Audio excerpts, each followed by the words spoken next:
नमस्कार, मैं विवेकानंद और आप देख रहे हैं न्यूज फॉर नेशन। आज चर्चा ललन सिंह की करेंगे। बिहार में सरकार पलट गई है, नीतीश कुमार पलट गए हैं और भारतीय जनता पार्टी भी पलट गई है। यानी कि बिहार में अब एनडीए की सरकार बन गई है और एनडीए की सरकार बनने के बाद कई नेताओं को परेशानी तो हो रही है। जो कल तक भारतीय जनता पार्टी और प्रधानमंत्री मोदी के खिलाफ आग उगल रहे थे, उनके लिए परेशानी तो हुई है। कहा जा रहा था कि ललन सिंह इस नए गठबंधन यानी कि एनडीए गठबंधन को लेकर खुश नहीं थे। यह भी चर्चा थी कि चूंकि उन्हें अध्यक्ष पद से इसीलिए हटाया गया ताकि एक बार फिर से नीतीश कुमार पलटी मार सकें और भारतीय जनता पार्टी के साथ हाथ मिला सकें। इस चर्चा के बीच बिहार में नई सरकार बनी 28 जनवरी को। उसके बाद भी ललन सिंह कहीं ना कहीं चुप थे। शपथ ग्रहण समारोह में वे दिखे थे, लेकिन उनकी चुप्पी पर तरह तरह के सवाल खड़े हो रहे थे। कहा जा रहा था कि नीतीश कुमार ने ललन सिंह का इलाज कर दिया, होम्योपैथिक इलाज कर दिया। इस पर तरह तरह की चर्चा सोशल मीडिया पर जारी थी। ललन सिंह चुप थे, इनकी चुप्पी सवालों के घेरे में थी, लेकिन आज उन्होंने चुप्पी तोड़ी है और इस बार प्रधानमंत्री मोदी निशाने नहीं है।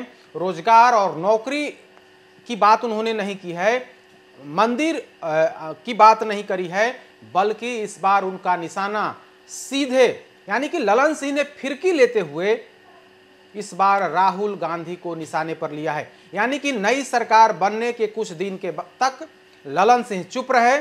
चुप्पी पर जब सवाल उठने लगे, इसके बाद आज ललन सिंह ने अपनी चुप्पी तोड़ी है और राहुल गांधी को निशाने पर लिया है। वही ललन सिंह, हम उनका सोशल मीडिया अकाउंट जब हम चेक कर रहे थे तो 18 जनवरी तक ललन सिंह प्रधानमंत्री मोदी पर लगातार निशाना साध रहे थे, भारतीय जनता पार्टी पर लगातार निशाना साध रहे थे, नौकरी देने की मांग कर रहे थे और यह कह रहे थे कि मंदिर बनने से विकास नहीं होता है, मंदिर बनने से रोजगार नहीं मिलता है, मंदिर बनने से नौजवानों को नौकरी नहीं मिलती है। केंद्र सरकार जो नौकरी देने का वादा करी थी कि हर साल 2 करोड़ लोग को हम नौकरी और रोजगार देंगे, मंदिर बनाने से यह काम नहीं हो सकता है। अब वही ललन सिंह आज राहुल गांधी पर बोल रहे हैं। राहुल गांधी दरअसल बिहार के दौरे पर थे, अपनी यात्रा के क्रम में वे सीमांचल में थे और इस दौरान उन्होंने कहा कि बिहार में जो जातीय गणना कराई गई है उसमें नीतीश कुमार की कोई भूमिका नहीं है, बल्कि हम लोगों ने यानी कि कांग्रेस पार्टी के दबाव की वजह से नीतीश कुमार ने जो जातीय गणना है वो कराया है, इसमें उनकी कहीं कोई भूमिका नहीं है। राहुल गांधी के इस बयान के बाद जेडीयू के तेवर तल्ख हो गए हैं। भारतीय जनता पार्टी इस पर कुछ नहीं बोल रही है, जेडीयू के तेवर तल्ख हुए हैं। सबसे पहले मुख्यमंत्री नीतीश कुमार ने भी अपनी चुप्पी तोड़ी और उसके बाद तो ललन सिंह भी मैदान में आ गए हैं। यानी अपने नेता को मैदान में उतरते ही वो ललन सिंह जो अब तक नौकरी और रोजगार की बात करते थे, प्रधानमंत्री नरेंद्र मोदी को कटघरे में खड़ा करते थे, राम मंदिर बनाने पर सवाल तो खड़े नहीं लेकिन कहीं ना कहीं उन्हें कटघरे में खड़े करते थे और कहते थे कि मंदिर बनाने से रोजगार, मंदिर बनाने से देश का विकास नहीं होगा। आज ललन सिंह ने ट्वीट किया है और राहुल गांधी को जवाब दिया है।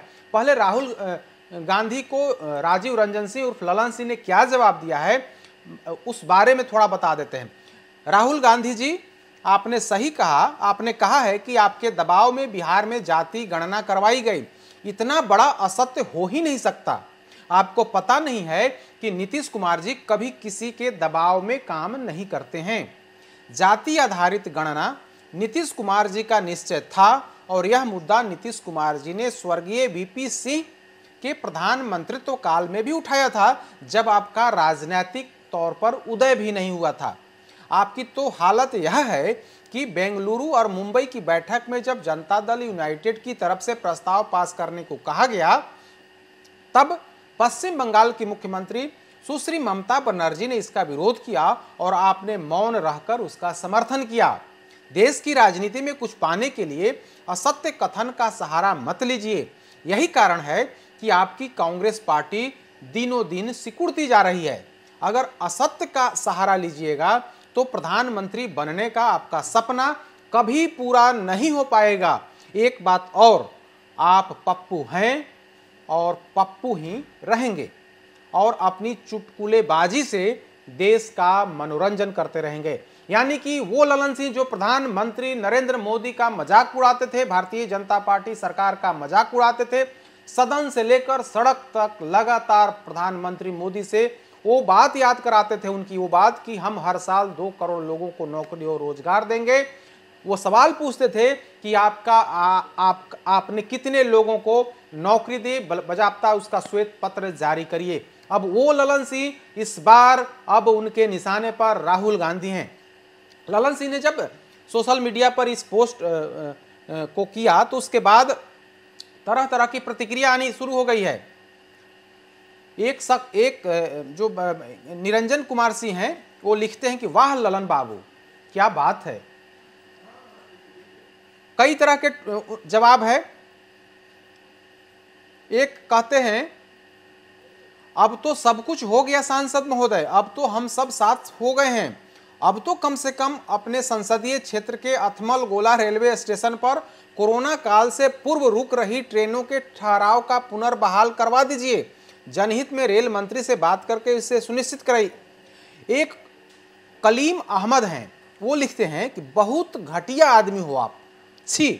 राज्यसभा में कुछ डिबेट सुना था आपका, संसद में कुछ डिबेट सुना था आपका, अच्छा लगा था, लेकिन ऐसे लिखने के बाद मैं अपने आप को कोस रहा हूं कि हमने आपकी वो बात क्यों सुनी, आपका वह भाषण हमने क्यों सुना।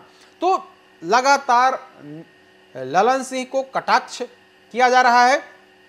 राम सिंह केतु एक हैं, वो लिखते हैं उनके पोस्ट पर, भाषण सुन के अच्छा लग रहा था पर बहुत छोटे आदमी निकले ललन जी। तो अगला एक कोई प्रिंस नाम के एक व्यक्ति है, वो लिखते हैं हाय बेशर्मी की हद है ललन सिंह जी, सच में आप मोदी से डर गए हैं, आपने भी स्वाभिमान से समझौता कर लिया। इस तरह के जवाब उन्हीं के पोस्ट पर जो उनके फॉलोअर्स हैं वो लोग दे रहे हैं और कह रहे हैं कि मोदी जी से आप डर गए हैं। हम लोग तो आपको निडर व्यक्ति मानते थे, निडर नेता मानते थे, लेकिन मोदी जी की चाबुक के आगे आपने भी सरेंडर कर दिया और आप भी अब नरेंद्र मोदी की बड़ाई नहीं बल्कि अब राहुल गांधी की शिकायत पर तुल गए हैं।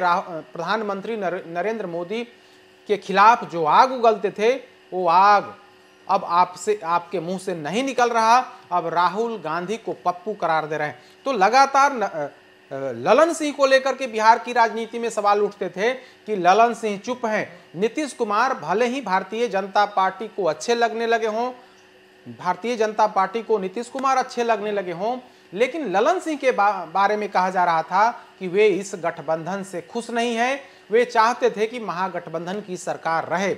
लेकिन जिस तरह से बिहार में सरकार की अदला बदली हुई, राजद को सरकार से बाहर होना पड़ा और वही भारतीय जनता पार्टी जिसे नीतीश कुमार ने 2022 में साथ छोड़ दिया था, उसी बीजेपी को एक बार फिर से नीतीश कुमार साथ लिए हैं। तो बड़ा सवाल ललन सिंह को लेकर के कि ललन सिंह भी अब प्रधानमंत्री मोदी से रोजगार का सवाल नहीं पूछ रहे हैं, नौकरी का सवाल नहीं पूछ रहे हैं, विकास कार्य का कोई सवाल नहीं पूछ रहे हैं, अब राहुल गांधी को पप्पू करार दे रहे हैं और यह कह रहे हैं कि आप पप्पू थे, पप्पू हैं और आप इसी तरह से मनोरंजन करते रहेंगे, आप प्रधानमंत्री नहीं बन सकते हैं क्योंकि आप हमेशा असत्य बात बोलते हैं। यानी कि जो भाषा, जो लैंग्वेज पहले प्रधानमंत्री मोदी के लिए, जो जिन शब्दों का प्रयोग पहले भारतीय जनता पार्टी की सरकार के लिए किया जा रहा था, ललन बाबू अब वही शब्द, वही भाषा, वही शैली से राहुल गांधी पर